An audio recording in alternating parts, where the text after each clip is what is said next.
The Newsday continues here on One News Now. I am Mon Gualvez. Tourism Secretary Cristina Frasco still has the trust and confidence of the President following the recent scandal that rocked the department. President Bongbong Marcos told the media on Friday that Frasco acted quickly on the matter. The DOT is now under fire for its Love the Philippines ad after it was discovered that stock footages of destinations abroad were used in the launch video. Despite this issue, President Marcos is optimistic that the Love the Philippines campaign will still be successful.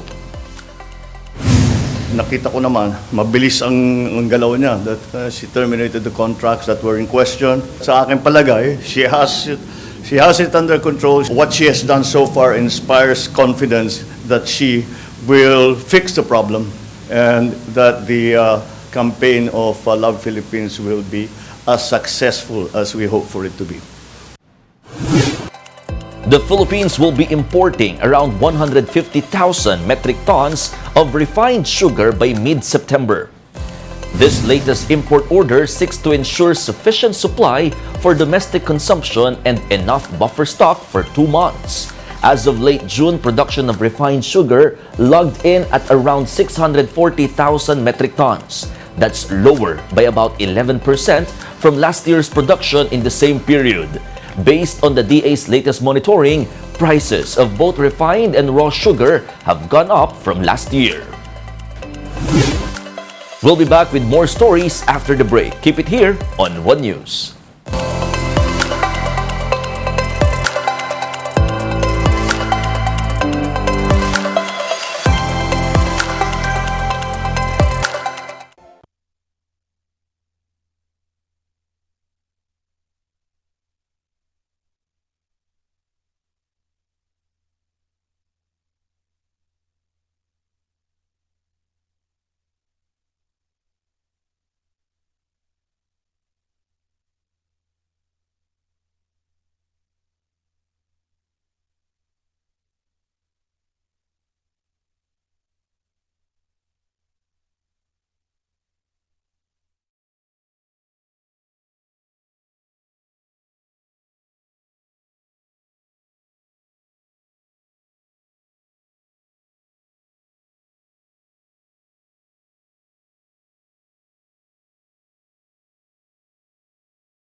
You're still watching One News Now. I am Mon Gualvez.